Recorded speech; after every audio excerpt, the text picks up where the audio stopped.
Federasi Sepak Bola Oman mengumumkan Timnas Oman akan beruji coba dengan Timnas Indonesia di Jakarta pada 5 Juni 2026 pada FIFA Matchday. Saat ini Oman menempati peringkat ke-79 ranking FIFA. Sementara itu, Timnas Indonesia di posisi 122. Dalam FIFA Matchday Juni 2026, Timnas Indonesia rencananya bakal menjalani 2 latih tanding. Selain Oman, belum terungkap yang akan menjadi lawan tim yang dijuluki skuad Garuda itu. Uji coba pada FIFA Matchday Juni 2026 menjadi satu dari persiapan Timnas Indonesia sebelum melahap beberapa kejuaraan ke depan, terutama Piala Asia 2027 Arab Saudi. Sesudah FIFA Matchday Juni 2026, skuad Garuda bakal berkancah di Piala AFF 2026 pada Juli-Agustus 2026 yang tidak masuk kalender FIFA, sehingga armada John Hartman itu kemungkinan tidak akan turun dengan kekuatan terbaiknya. Selain itu, Timnas Indonesia juga bakal berkiprah di FIFA ASEAN Cup 2026 pada September-Oktober 2026 dan FIFA Matchday November 2026 sebelum bersaing di Piala Asia 2027 pada Januari-Februari tahun depan. Bek keturunan Indonesia Jensen Silt resmi bergabung dengan klub Jerman VfL Wolfsburg di detik-detik terakhir penutupan bursa transfer musim panas 2026. Dilansir dari laman Transfermarkt, Jensen Silt merapat ke Wolfsburg dengan status pinjaman dari Sunderland. Sang pemain akan menjalani masa peminjaman selama 1 musim, tepatnya hingga Juni 2027 mendatang. VfL Wolfsburg sendiri sudah memperkenalkan Jensen Silt sebagai rekrutan anyar mereka musim ini. Kabar kepindahan Jensen Silt ke Wolfsburg jelas jadi angin segar bagi Timnas Indonesia. Pasalnya, sang pemain sempat diisukan masuk dalam daftar program naturalisasi yang tengah dijalankan PSSI. Ya, kabar program naturalisasi pemain keturunan mewarnai perkembangan Timnas Indonesia. Nama Jensen Silt pun masuk daftar bersama 2 pemain lain, yakni Tristan Guejer dan Dean Zandenbergen. Ketiga pemain itu disebut-sebut bisa masuk proses naturalisasi resmi oleh PSSI. Angin segar berembus bagi pencinta sepak bola tanah air. Sosok pelatih karismatik asal Korea Selatan, Shin Tae-yong, dikabarkan bakal segera kembali merapat ke pelukan skuad Garuda dalam waktu dekat. Kabar yang disebut sebagai info A1 ini pertama kali mencuat melalui pernyataan mantan asisten sekaligus penerjemah setianya, Jeong Sek-so atau yang akrab disapa JJ. JJ memberikan jawaban singkat namun tegas terkait rumor kembalinya STY ke Indonesia. Saat dikonfirmasi mengenai kebenaran kabar bahwa Shin Tae-yong akan tiba di Jakarta pada 30 April 2026 untuk dirilis secara resmi, JJ mengiyakannya. Konfirmasi ini sontak memicu reaksi luar biasa dari warganet. Banyak pendukung Timnas Indonesia yang menyambut antusias, meski beberapa pihak masih merasa terkejut, mengingat dinamika kepelatihan di tubuh PSSI saat ini. Meski kembali ke Indonesia, muncul spekulasi kuat mengenai peran yang akan diemban oleh pelatih berusia 55 tahun tersebut. Mengingat kursi pelatih Timnas Indonesia senior saat ini tengah diduduki oleh John Hartman, STY diprediksi tidak akan menggeser posisi pelatih asal Inggris itu. Shin Tae-yong kemungkinan besar akan diberikan mandat untuk menangani kategori usia muda, mulai dari Timnas U19 hingga U23. Fokus ini dinilai strategis untuk menjaga kesinambungan talenta muda Indonesia yang sebelumnya sempat ia poles hingga mencapai level Asia.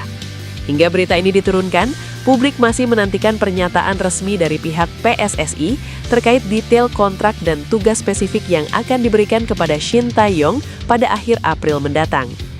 Manajer Persija Jakarta, Ardi Cahyoko, memastikan 4 pemain Persija resmi mendapat panggilan untuk memperkuat Timnas Indonesia dalam pemusatan latihan jelang Piala AFF 2026.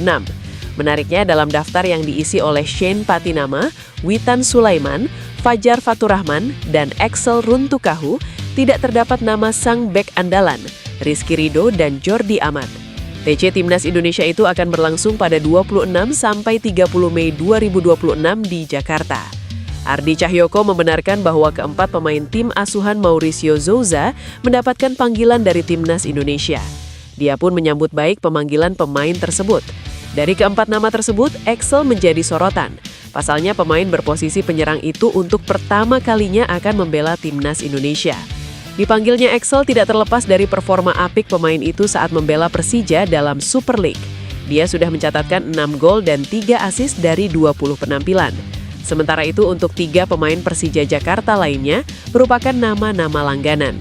Shane dan Witan kerap mendapat panggilan untuk Timnas Indonesia Senior, sedangkan Fajar untuk kelompok umur.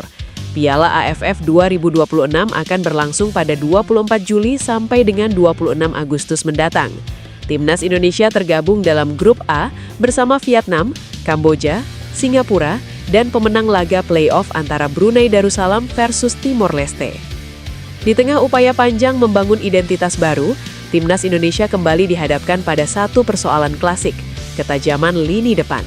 Permainan kolektif mulai menemukan bentuk, organisasi tim semakin rapi, tetapi di ujung serangan, efektivitas masih menjadi tanda tanya. Di titik inilah sebuah nama mulai mengemuka, Luke Vickery. Striker berusia 20 tahun itu bukan sekedar wacana baru dalam daftar panjang pemain keturunan. Ia datang dengan profil yang relevan dengan kebutuhan tim saat ini. Penyerang modern dengan kombinasi fisik, mobilitas, dan insting mencetak gol.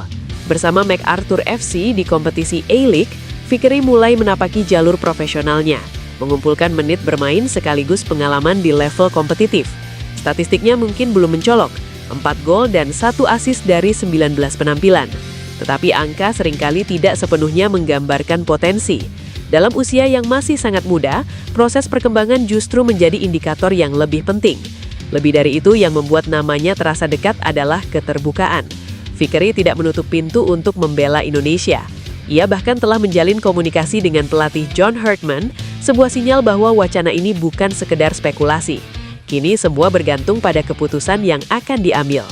Pengamat sepak bola Roni Pangemanan atau Bung Ropan menyebut jika Timnas Indonesia akan ketambahan pemain naturalisasi baru jelang Piala AFF 2026. Menurut Bung Ropan, para pemain tersebut akan mampu beradaptasi dengan cepat lantaran sudah bertahun-tahun berkarir di sepak bola Indonesia. Meski baru akan berlangsung pada Juni 2026 mendatang, namun persiapan skuad Timnas Indonesia sudah dilakukan jauh-jauh hari oleh pelatih John Herdman. Buktinya, sebuah edaran surat pemanggilan para pemain Super League datang kepada Persija Jakarta yang 4 pemainnya diundang untuk ikut TC pada akhir Mei. Memang untuk ajang Piala AFF 2026 kali ini, skuad Garuda tidak bisa memulangkan para pemain yang tengah berkarir di luar negeri, khususnya Eropa. Berkaca dari situasi ini, mau tidak mau John Herdman akan memanfaatkan komposisi skuad yang ada, salah satunya talenta yang tersebar di Super League. Di beberapa klub Super League ada juga para diaspora yang pada awal musim memilih kembali ke Indonesia. Pemain yang paling santer dikabarkan bakal dinaturalisasi Timnas Indonesia adalah Ciro Alves dan David da Silva, bintang Brasil milik Malut United. Baik Ciro Alves dan David da Silva sama-sama telah mengajukan diri untuk menjadi WNI. Mereka bahkan telah berkonsultasi dengan Kanwil Kemenkumham Maluku Utara pada Desember 2025. Pemain keturunan Indonesia Dean Zandenbergen kembali menjadi sorotan di sepak bola Belanda. Striker berdarah Depok ini menunjukkan performa impresif di penghujung musim, termasuk saat mencetak 2 gol penting yang membantu VVV Venlo meraih kemenangan krusial.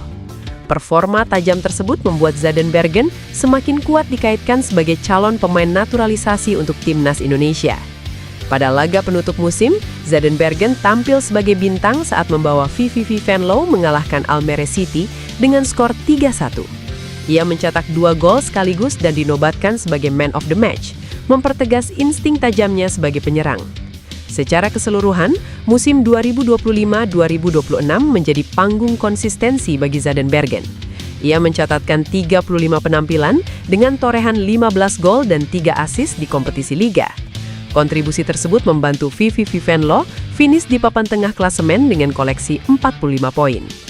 Jika proses naturalisasi berjalan lancar, Zandenbergen berpotensi memberikan dimensi baru bagi lini serang Timnas Indonesia. Dengan kombinasi ketajaman dan konsistensi, ia bisa menjadi tambahan penting dalam proyek penguatan skuad Garuda di level internasional. Kehadirannya dinilai bisa menjadi solusi di lini depan Garuda yang tengah membutuhkan sosok striker produktif. Sinyal positif datang dari Eropa, di mana striker klub Serie A Bologna, Thijs Dallinga menjadi sorotan PSSI. Setelah Dallinga dikabarkan menghindari pertanyaan seputar kemungkinan membela timnas Belanda, rumor mengenai ketertarikan PSSI untuk menaturalisasinya kembali menguat.